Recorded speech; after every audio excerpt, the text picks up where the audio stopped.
Thank you for joining us and being part of our Wednesday, every Wednesday at noon, the Eckert Lunch and Learn. And so as you come online, please, please, please, I try and catch them the best I can, but please mute yourself. It kind of helps us. Sometimes the speakers can, while they're talking, they'll hear the echo in the background. And so please mute yourself if you can as you come online. It really helps us. And then if you've got questions, all you have to do is unmute yourself and just shout it out. Stop us at any time. We will try to save some time at the end for questions. So if you'd rather do that. The other thing you can do is there's a little chat bubble at the very bottom of your WebEx page. You'll see the little bubble and there's the word chat next to it. You can click on that and you can actually write in your question, and we'll try and shout them out from there as well. I've got that up real time on the screen here. So please feel free to use that chat box. The other thing that I have found fun, there's a little emoji thing, and you can react to what people are saying. So we're going to be interviewing Ellen Standlee today. When she does something cool, you can kind of give her the thumbs up sign. And so I encourage you to use those emojis too. I have found that interaction with in this Zoom WebEx world really helps us as speakers. There you go. Somebody said I remind them of Frosty the Snowman. So that's probably true. It's pretty cool here in Clearwater, Florida today. It was 40 something degrees this morning. I was just talking to Ellen, and of course I was just with Miss Standlee out in Wichita, Kansas just a few weeks ago. And it was cold and rainy out there when I was there. And she's actually got better weather today than we have here in Clearwater. So crazy world we live in. Well, listen, I am going to go ahead, and I am excited today. I have asked Loretta Shirley, who serves on our executive leadership team with me, to be my co-host. And she's got so much background, especially in the child welfare area. She's been working in this space more than 27 years, 23 years of which in a leadership role, being chief of community based care in Hillsborough, Pasco County, and then coming on board with Eckert since 2003. Again, she's a member of our executive leadership team. We're so honored to have her today. She is our Chief of Performance and Quality. Loretta has such a passion about what Eckert Connects does. And I see people's phones are going off, so please unmute if you can. But Loretta has such a passion for what we do and a real knowledge in this child welfare space that we're going to be talking to Ellen about today. And so I thought it would be fun for Loretta to join us. Thank you, Loretta, for joining us today. I so appreciate you doing this. No, thank you for having me today, Roy. It is an honor to join the discussion today. I'm super excited whenever I have an opportunity to talk about foster care and adoption and to learn more about all the great work Eckert is doing in that arena. I want to take advantage of that. So thank you again for allowing this platform, and I am super excited to be with you guys today. Well, thank you. You know, I was saying earlier that I'm starting to feel like a news commentator with all these Zoom meetings and WebEx meetings that we host online these days. So I sure appreciate the help, and I'm really excited today. Just a few weeks ago, I was in Wichita, Kansas, and it was freezing rain, snowing. Not only were they wrestling with COVID and the pandemic, but I drugged poor Ellen Standlee into the office to spend the day with me in freezing rain. And I will forever be grateful for her doing that and spending some time with me. Ellen, has dedicated her life to helping children. And helping children specifically right now in the Kansas child welfare system, of which she's worked in it for over 30 years. She's held positions in Child Protective Services, Foster Care Management, Family Preservation Services. She's been with Ackert Connects in her current role since 2014. And in that time, she's implemented and overseen two big programs that we're going to learn a lot about today. And that's, of course, our foster care and child placement program, and then the functional family therapy program. So, Ellen, thank you so much for joining us today. We are so excited to have you on the team and have you share a little bit about our program. We've had over 50 people pre-register for our conference today, so you got a lot of people peeking in. I'm just looking at the mix, a great mix of coworkers, staffers, and supporters and donors to our programs. And so a lot of people have an interest in this foster care space and child welfare space that are plugged into Ackert. And so Ellen, thank you for joining us today. Oh, thank you for having me. I hope you can hear me okay. I'm kind of having some connection issues. So we hear you fine now. I don't see you though. Is your camera on? My camera is on. I just think that I'm having my connection's not good for whatever reason. It might catch up. So Right. I say let's proceed. We hear you fine. Okay. And I think the video will eventually catch up. So with that, I've asked Loretta to kind of kick things off. Loretta, questions for Ellen? Okay, yes, actually, Ellen, I do have a couple of questions for you. Thank you again for joining, and thank all of you for joining today's session. Ellen, I thought it might be beneficial if we started out with you sharing a brief introduction of your program with a particular focus on staff, clients, and the families that we serve. Sure. First of all, thank you for inviting me. It's an honor and a pleasure to be here. And anytime that I can come and talk about my programs, I'm there to do it because I'm super excited about what I do. In Kansas, we have two programs, and the programs that we have are our Child Placing Agency foster care program. And with that program, we recruit, sponsor, support family foster homes, and then we also place foster children in those homes. And then we have what we call our functional family therapy program. And with that program, we work intensively to prevent kids from going out of home into correctional facilities. Work intensively in home with them and their families. We also work with kids that are maybe in correctional facilities that are ready to transition home to make sure that that's a successful transition and that they're able to maintain at home. So for our first program, our foster care program, that began in 2014 in Kansas. And I was able to start in the beginning with that program. And I was the only employee when we started, and we had no foster homes. And it's evolved to the point of where we're at today. And we currently have 80 plus foster homes and several more in process of becoming licensed. We have about 122 kids placed in our homes right now.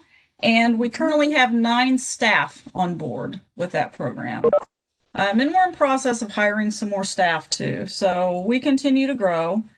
Our second program is our functional family therapy program. And with that program, we work with kids that are at risk of going into correctional facilities and with them and their families. And we work intensively in home to prevent those kids from being removed from the home. So we cover about 25 counties. We have 4 therapists, and that program has been in place since about 2016. So, now, how many are in that program, Ellen? We serve approximately 100 to 120 families every year, and we've done that since 2016. Gotcha. Very good. And what about the functional family therapy program? Yeah, that's the functional family therapy program. Our foster care program, we have about 80 foster homes and about 122 kids placed. Oh, gotcha. I was thinking it was the same number, so it's actually could be twice as many. I'm sure there's some overlap between the two. Yeah, yeah. I mean, we're working with families in both programs. We're just providing a little bit different service. So, Exactly. All right. So Ellen, clearly we know your passion for this work. You've been working in this arena for over 30 years. And so I want to hear a little more just from your heart. What actually drew you into foster care, and what's driving your passion to care for children like the ones you care for in these two programs? well, I tell you, I am passionate, and I feel like that this is a calling of mine to work with kids and families. And when I was growing up as a teenager, I, like so many other teenagers, don't always make really good choices. Well, I had struggled when I was a teenager with my family, and if it weren't for my grandparents stepping up and helping me, I wouldn't have been able to finish school, college, or do anything that I'm doing today. And so, because of that, I felt like it was important to give back and to help others that are struggling. Okay, and I know, Ellen, and that is an amazing story. Whenever we can pull from our personal experiences to drive our passion, it's always amazing. And you do outstanding work every single day on behalf of our kids. So, and I know, just if you could share a little bit about the impact that you're having on our kids in the program. I know with your passion, again, every single day we see amazing things coming out of both of these programs. So just a little bit, seems like we might have some time just to fit that bit in and share with the group just how we're impacting the lives of these children in the program. You know, Loretta, I think we lost her again. Oh, So, okay. Well, that might be the dilemma that we're facing with the connectivity issues with Ellen out in Kansas. But as we're waiting for her to rejoin, I did want to share with the group. Foster, oh, is she back on? Awesome. I apologize. For some reason, I just can't seem to stay connected today on my signal. So I don't know exactly where I left off. Yeah, you were just talking about, you just talked about your grandparents. Okay, that's easy then. So basically, I had grandparents that stepped in and helped me, and I realized from that point, if I wouldn't have had their help, I wouldn't have been able to go on to college and finish school and so forth. And I felt like it was important to give back. And so that's where my passion started. And once I became a social worker, one of the first jobs that I started out working in was as a foster care case manager. And I had kids on my caseload, a lot of teenagers that I had a really hard time finding foster homes for. And it was hard for me because these were really good kids, and I could see that how desperately they wanted a family to stay with. Sure. So I did a lot of recruiting families to become foster families, and have done that throughout. And after I had worked in child welfare for a number of years, my husband and I decided we would step up and do the same thing that we had asked so many families to do, or I had asked so many families to do. And we began fostering ourselves and providing that service to kids. I love that. You guys are heroes. So we did that for about 10 years, and we fostered the most difficult teen boys. That's kind of what we specialized in. And it was a really good experience for me. I thought I had a really clear understanding after working in the field for a number of years what it was going to be like to be a foster parent. But I can tell you from my experience, it's completely different when you have kids living with you versus working with them as a worker. So to kind of make the transition, when I was still doing that, I was able to come on with Eckerd on the ground level of our child placing agency. And I was so excited to do that. It was an incredible opportunity because I could take the work that I had done to the next level and really focus on high quality foster homes for this program. And I knew after being a foster parent what skill set it takes to be successful. And I understand firsthand how difficult that job is, but I also understand how important it is.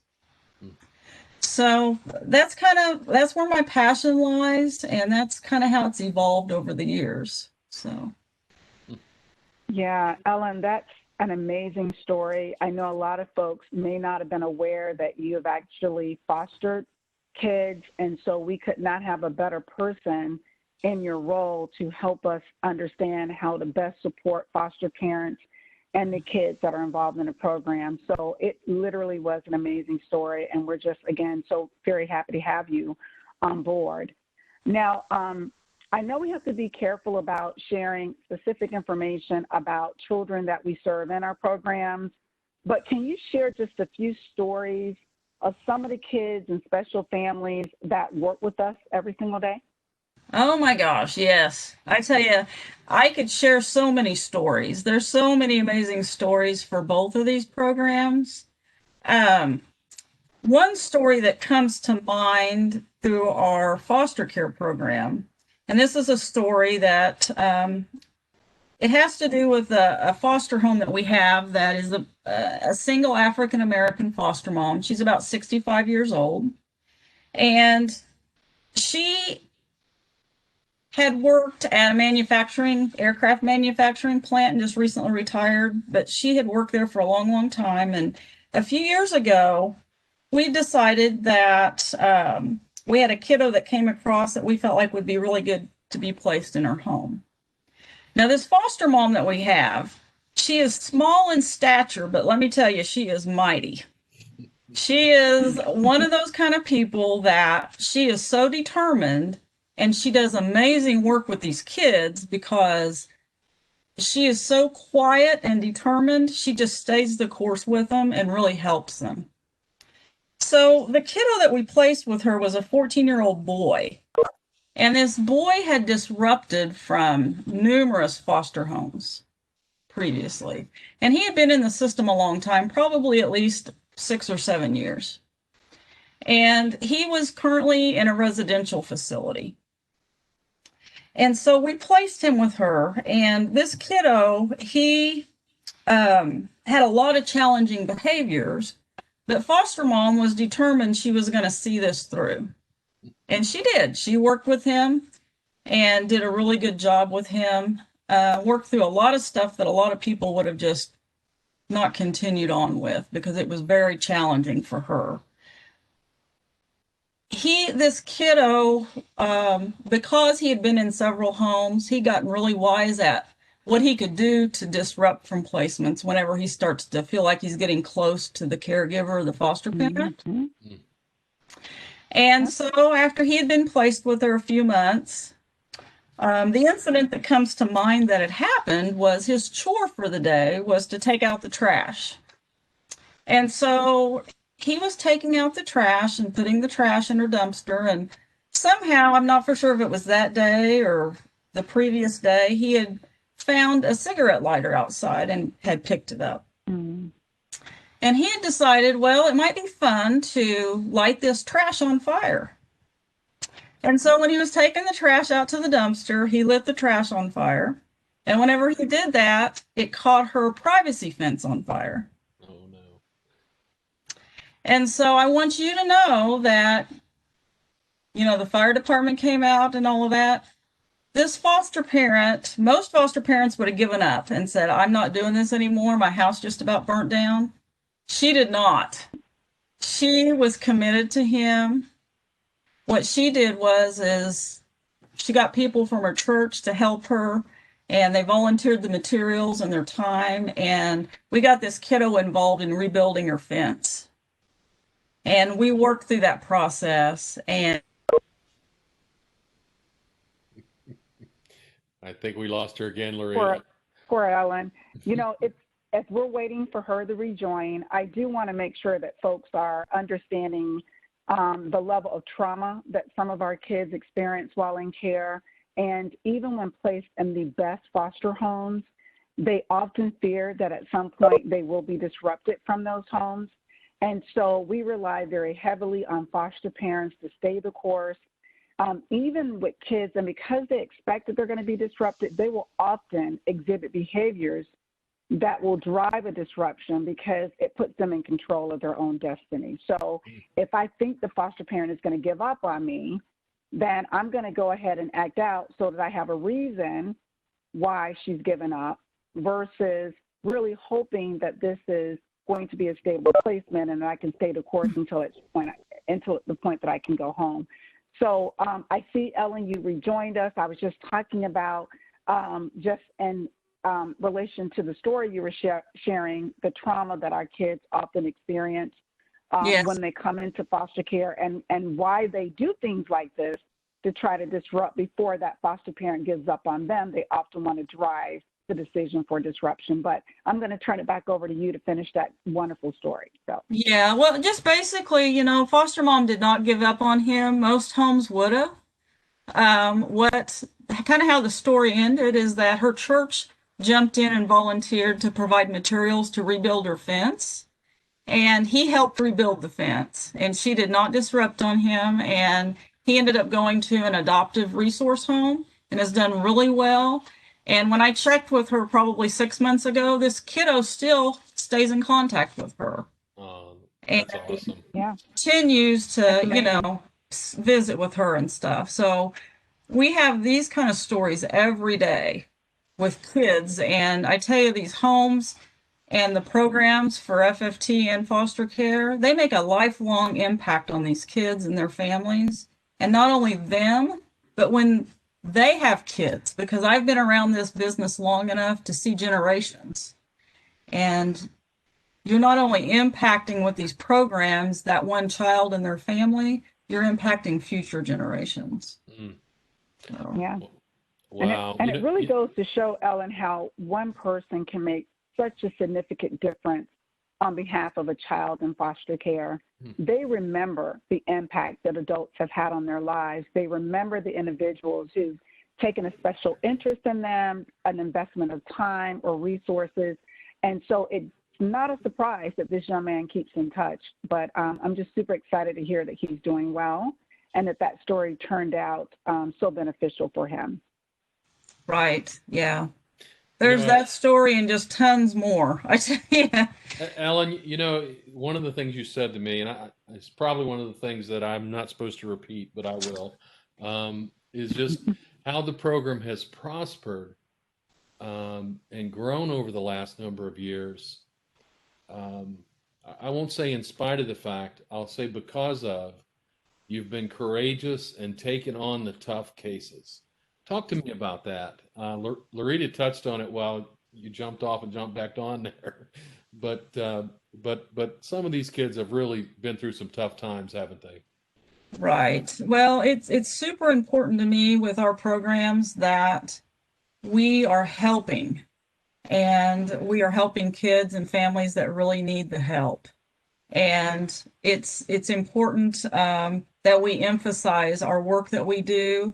It's not for any other purpose than we need to make a difference for these kids and be there for them and make a lifelong impact, because that's why we're all coming together and doing this. And we really emphasize providing our homes with the support that they need so that they can do a good job with the kids and that they can commit to them. And if it means that we go out and see the home once a week, once a day, we will do that.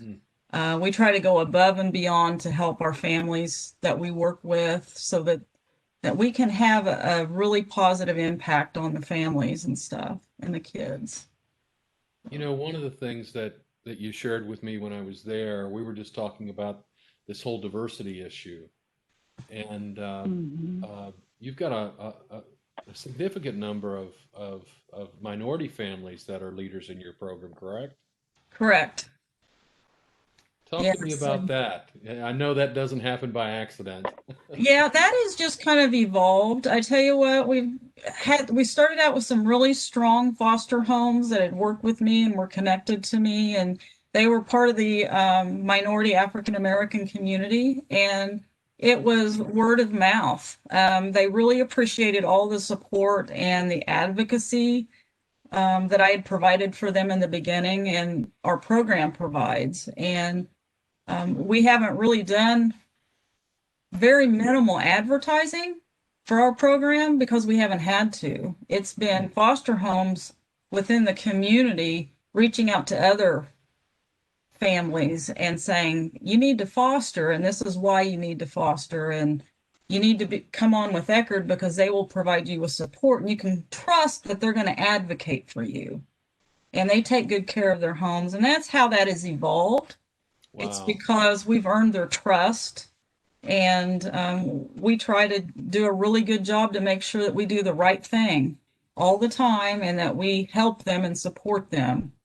And you know, we expect a lot from them when it comes to them committing to kids and doing the right thing, but in return, we're going to give them a lot of support and go above and beyond for them as well.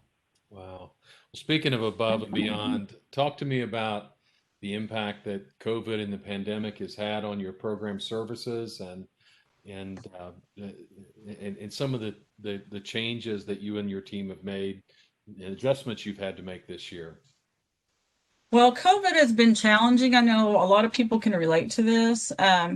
We've had to become a lot more flexible in how we deliver our services. And then we've also had to learn to advocate for issues that we've never had to advocate for before related to COVID. Now tell me more about that.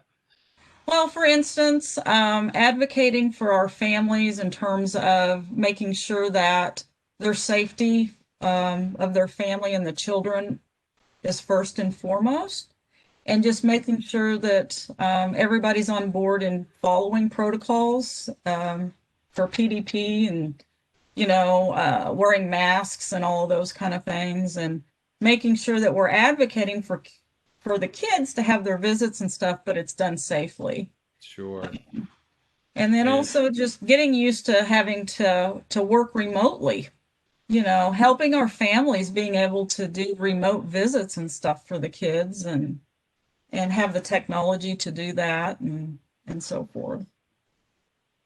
Very good. Now, how has that been? It's we've got supporters on the phone today, and of course, many of them have stepped up and helped try to help us with some of these special needs during this COVID pandemic time. Talk to me about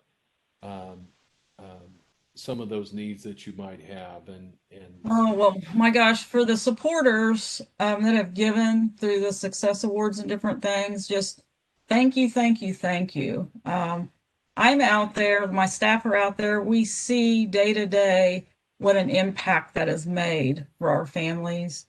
For instance, we had a foster family that she had 2 or 3 kiddos that required lots of different visits and appointments and had to manage those appointments remotely, virtually. And she had a flip phone, and that was the only way she was able to do it was with a phone. that's And almost so, impossible. yeah, almost impossible to take care of and meet the needs. And, you know, through the donors and the help that we've received from the donors, it made it possible for these kids to have visits with their parents, you know, because we were able to provide a computer to the home. We're able to help them get what they need so that they can take care of the kids. And so thankful to be able to do that. And Ellen, you've just you and your team have done a great job in identifying the top families, top students in your programs, and nominating them for Success Awards. You're almost, I mean, the way our guidelines are, and of course, Larita and I are firm believers, and guidelines are sometimes made to be broken, especially if there's merit there. But every program at Eckerd, all 118 of them, has the opportunity to submit at least 10, according to the guideline. I'm telling people, go for one a month, Success Award applications. And you've done a great job. You've even reached out and said, do I need to scale it back a little bit? And Lorena and I say, no, bring it on, get Yeah. those applications in. Keep it coming. So great work. How have you used those in the program to encourage your parents and families and clients? Oh my gosh, it's just been amazing. We've awarded several of our families, the kids, and then the foster parents too, and in both programs, these awards. And it just, if you could see the impact that it has, it's amazing, because they feel validated, they feel seen, they feel appreciated for doing the right thing. And it encourages, I've seen kids where it encourages them to continue on and to go the right direction. And a lot of times, especially these kids, they get a lot of negative feedback for negative behaviors. Whenever they start doing positive things, we sometimes don't always recognize that as much as we should. And these success awards have been instrumental in recognizing and supporting positive goal seeking and working towards attaining, what you need to be successful in life. Mm. And it's just been amazing to see it play out. I can't say enough good things about it. Well, we appreciate it. It takes some time. It's not easy. These are success-based, achievement-based recognition. For the program leaders that are on our call today, it's worth the time. And, Definitely. filling out that application, getting it in, then we reach out to donors, get these specific needs funded. But that application process, it's worth the time. It really serves as a great incentive for your clients and students. And it gives, we've got some donors on the phone today. And I say phone, whatever the device is, might be their iPad, might be their laptop, and it could be their phone if they've got one of these crazy smartphones like me. But then they step up and fund these needs. It's amazing to me. You mentioned technology, and of course we've struggled with a little bit of it today. But most of these requests today, and Lorena and I look at it depends on the week. It's usually 7 to 10 applications a week. Most of them incorporate some kind of technology request. And so these are just not normal scholarships. And I want our supporters on the call to know this. We're not just writing checks to our clients. It doesn't work that way. We work with our program leaders who identify that each family's specific needs, and to be able to help that young person or that student or that client with something that could help them where they're at right now today. And so, as you said, Ellen, the technology that we've been able to bring to some of your clients has just been helpful in the program, helpful in the training, and hopefully, as you said, affirmed young people and parents and foster families that they're doing the right things, and our supporters appreciate them. Yeah, definitely. Yeah. Definitely. And Roy, what I love the most are the letters, the thank you letters that we receive from our youth. They've done an amazing job exceeding outcomes. They've seen that an investor has taken the time to invest in them individually.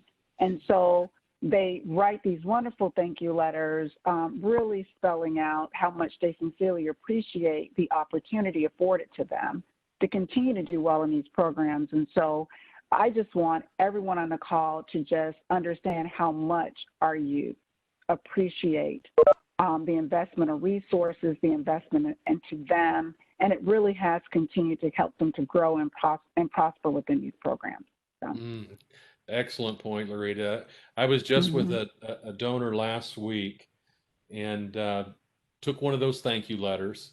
One of the things I do locally, we have one of our Department of Juvenile Justice transition programs here in Florida that actually has a arts and crafts class as part of their therapy. And I've reached out and asked them to help me. And they actually take white painted mats, that goes in a photo frame. And so I get 9 by 12 photo frames with a 2-inch mat around it, and they color in those mats and do drawings on those mats with thank you messages. And then I take the thank you letters that Ellen will have her clients that receive the Success Award actually write out a thank you. And I take those thank you letters and I put them in those frame mats. And that's what I give to a donor as a thank you gift.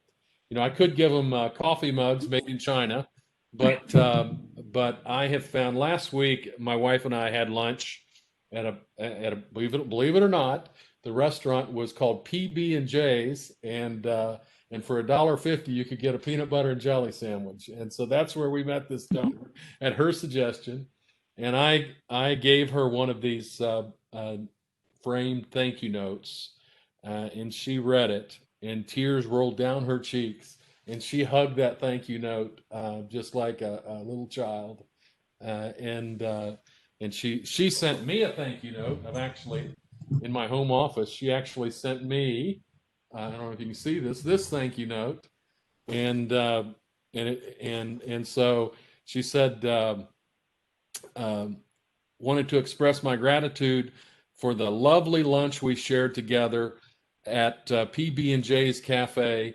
I really enjoyed the conversation, and I have that frame letter sitting at work on my desk so I can always remember the importance of what I do and know that we're all in this together. Thanks to you and your wife, Melinda, for what you're doing. Please let us know when you're out this way and how else we can help.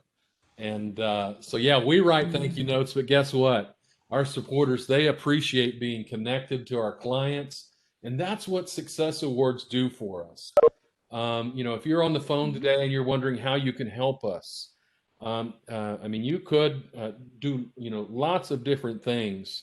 Our foster families, especially some of the young people that are in challenging situations, sometimes they come into a new home with people they don't know, and they need school supplies or they need clothing. They have basic needs in this new home. $100 to help Ellen get these kids the things they need would go so far. Adoption services. We had Chris Card with us, Dr. Card with us a few weeks back, and basically we help many foster families actually adopt. The average cost for home studies, some legal expenses, is really minimal, about $1,500 in adoption. And I think Dr. Card reported we've done over 1,000 adoptions, close to 1,200 adoptions so far this year. And again, supporters could help us with some of those costs. These Success Awards, Ellen has emphasized it. I can't tell you enough how much they mean to our clients, not just in foster care, but in every program inside what I call Eckert Nation, in 20 states from coast to coast. And so, again, I really hope people will get involved. Ellen said it. Thank you, thank you, thank you. Yes. Yes. Ellen, thank you so much for being with us today. Oh, thank you for having me, and I apologize for my technical difficulties. Oh, these technology challenges are what they are. So you did a great job. Again, I'd like to take just a minute. Any questions from our listening or viewing audience today? We've got close to 50 people on the call with us today. Any questions that you'd like to throw out to Ellen before we finish up here today?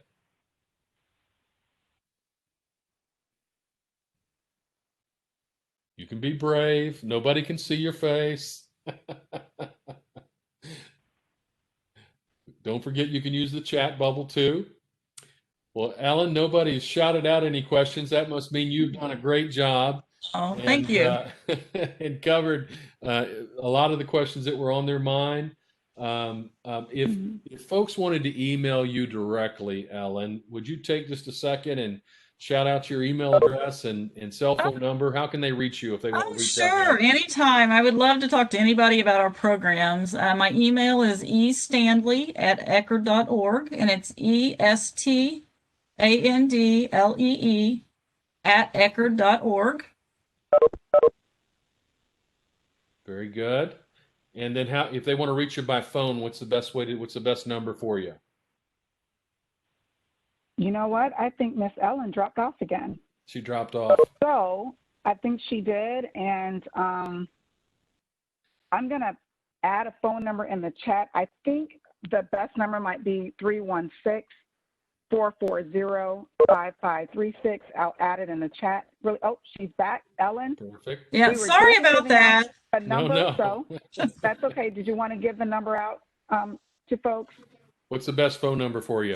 Yeah, 316-218-8189. That's my cell phone number, and I'm more than happy to talk to anybody about our programs or help with anything at all that I can help with. So Very good. And I want to mention too, those of you, we have some supporters on the phone today. Just because Ellen is in Kansas doesn't mean you cannot support her. You can. And so Yes. please get involved. If you've got a passion for helping young people, this is a great program. And again, it's very unique. And Ellen, you or Loretta might want to talk about this, that we have foster care and adoption in the private setting. A lot of states don't allow private organizations to be involved in these. Any comments for our audience before we get off on that subject? yeah, I hadn't mentioned adoption before, but we're doing more and more adoptions with our foster homes, and we've been averaging probably 4 or 5 a year at least, and more continue to come up. And there are some expenses related to those adoptions and supporting our homes with it. So that is definitely one piece that we could use help with. So. Excellent. Well, Yep. Thank you so and I was much. just gonna one last Rita, thing, anything Roy, on this for Ellen. area? Yeah, I do know. I wanted to mention, Ellen, a question for you as we approach the Christmas holidays. How is that working for our foster kids? I know that this is often a stressful time of year for kids in care, and I know that with them not being with their biological families, we really try to do as much as we can to support them through the holidays. Any special requests or any challenges that you're facing as we approach the Christmas holidays for our kiddos? Oh, yeah. I'm so glad you brought that up, Loretta. Typically, we work with different organizations, Toys for Tots and so forth, to help our kids that are placed in our homes. But this year, they've indicated to us they don't know if they're going to have enough extra toys to pass out and to support the kids that we have because of COVID. So if there's anybody out there that would want to sponsor some kids or families, we definitely, for both programs, we would appreciate the help with that. Perfect. Awesome. And I would just add, in terms of your previous question, Roy, around doing this work in the private sector, one of the benefits that we often experience in the private sector is being able to advocate a little differently for our kids in the foster care program. So they're just not limited to the state funds that support just the day-to-day room and board type expenses. But when you're a part of a private sector, we leverage business partners, we leverage donors to really ensure that these kids have the same benefit of our biological kids and loving families with access to resources, et cetera. So I just want to personally thank all of the donors who joined us today. There's a lot of amazing work that you can do in this arena with our foster and adopted kids, and we just appreciate your willingness to join and learn more about the programs and the types of ways that you can get involved. So, my heart has been blessed today. Thank you both, ladies. Thank you. Just wonderful work. Thank you. And our blessings go to you. We will continue to lift you all up.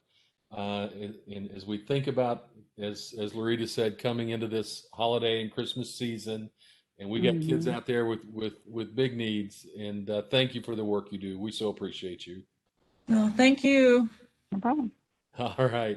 Thanks, everybody, for joining us today. Don't forget, next week, we will have Hope Cross. She will be here with one of her clients, Joel. Great story, big turnaround. He's going to be sharing with you his vision, his passion He wants to one day go to law school, and he's got a great job now coming out of the Project Bridge program. And just I'm excited for you to meet this young man, and of course our superstar Hope Cross. So join us next Wednesday. Looking forward to seeing you, and thank you, Ellen and Loretta. You are my heroes. I appreciate you. Thank you. Thank you, guys. All righty.